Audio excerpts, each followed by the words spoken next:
Fukuyama, Political Order and Political Decay, chapters 21 through 24, lecture 1.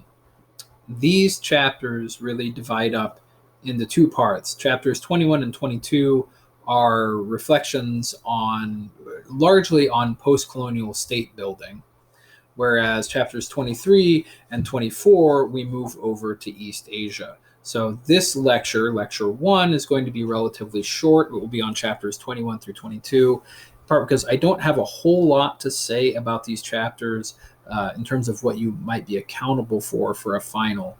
So chapter 21 is called Institutions, Domestic or Imported, and it's about the challenge of state building in a lot of the developing world, and especially in parts of the world that have a legacy of indirect colonial rule.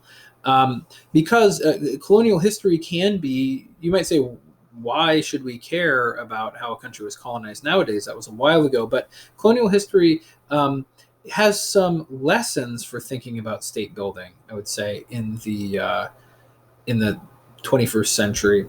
At least that's what he says. And the argument here is that the developed countries in the post-Cold War world, so after 1989, have spent quite a bit of time intervening in a number of weak states in the Middle East and in Africa.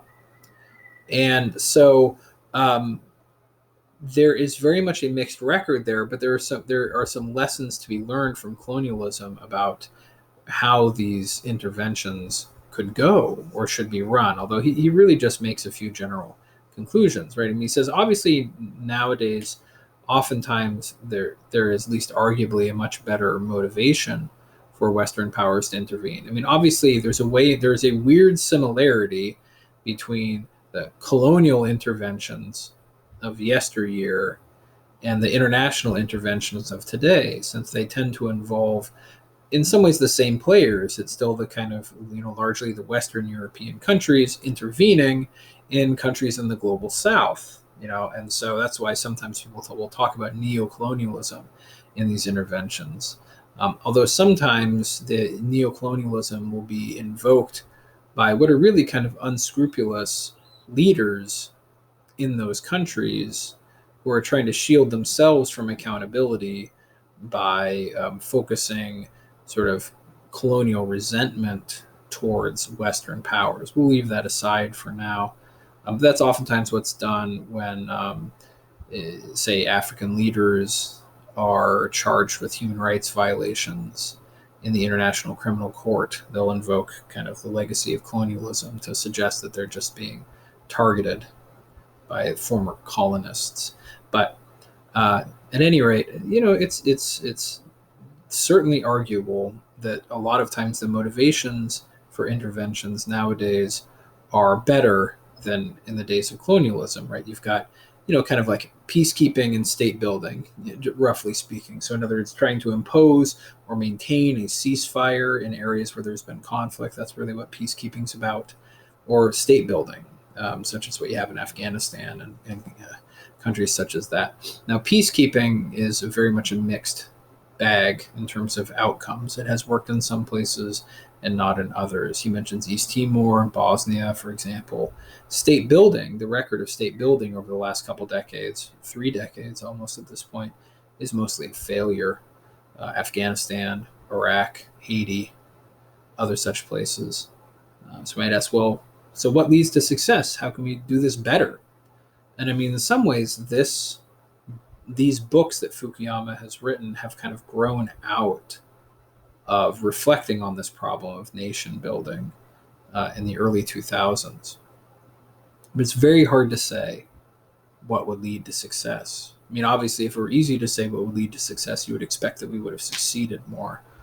And sometimes it might even seem as though we're creating problems of indirect rule again through kind of lightly resourced occupations, relying upon local elites that may or may not really have legitimate authority in those areas.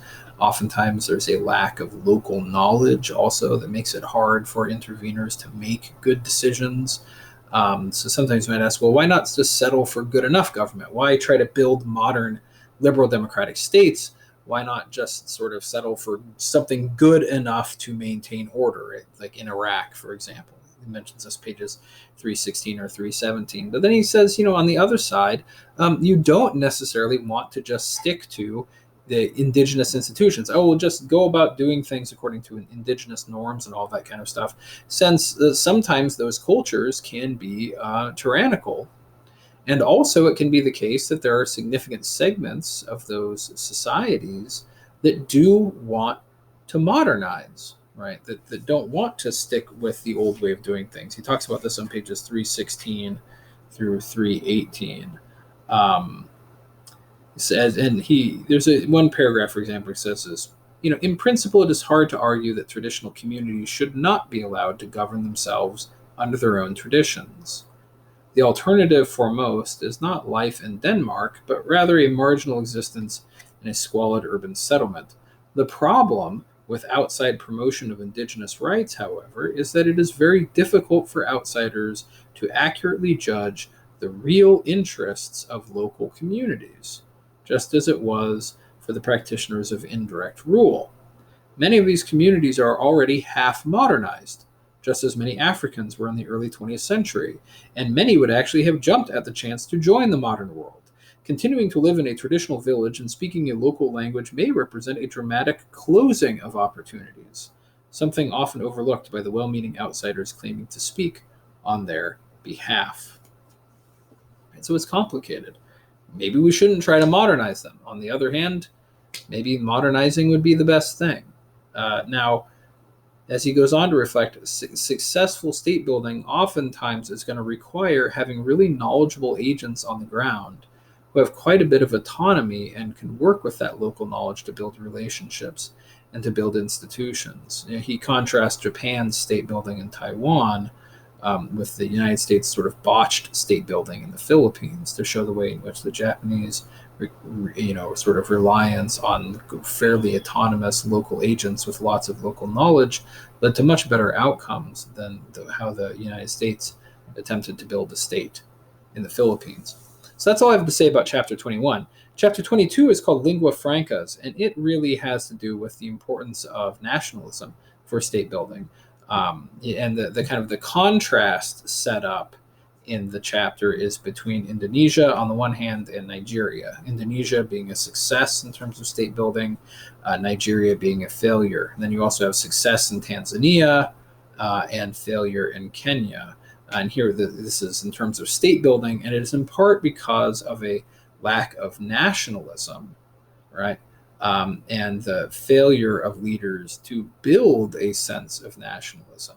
Whereas oftentimes part of the agreement, one of the ingredients of success in the successful outcomes is precisely the successful building of a sense of national unity, which comes through both linguistic unity and also, at least to some degree, a kind of unity around governing principles.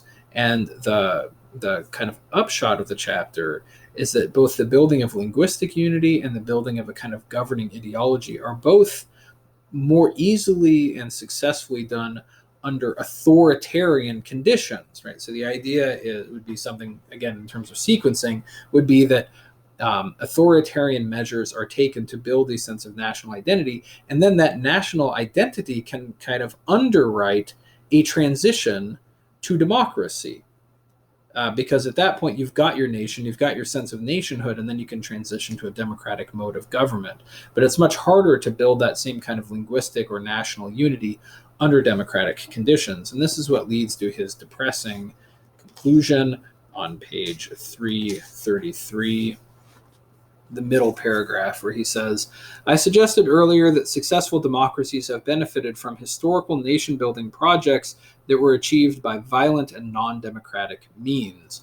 What was true for Europe is also the case in developing countries like Indonesia and Tanzania. Both are reasonably successful democracies today. Yet both countries were far more authoritarian in the periods in which their national identities were being built. Conversely, it is hard to see how either Nigeria or Kenya could embark on a nation-building project today, given their existing divisions and constraints on national power. No one would have the authority to write a national narrative or declare a new national language. Sequencing and history, therefore, matter with regard to common identity, as they did to the creation of a modern state. And with that, he kind of throws up his hands, suggesting that the prospects just simply are not good for those countries at this point to build up the kind of national unity that could lead to a stronger state and a more successful democracy down the line. So, as I said, this was going to be a short lecture. That's all you really need to know about chapters 21 and 22. And we will then move on in the next lecture to discussing Japan and China.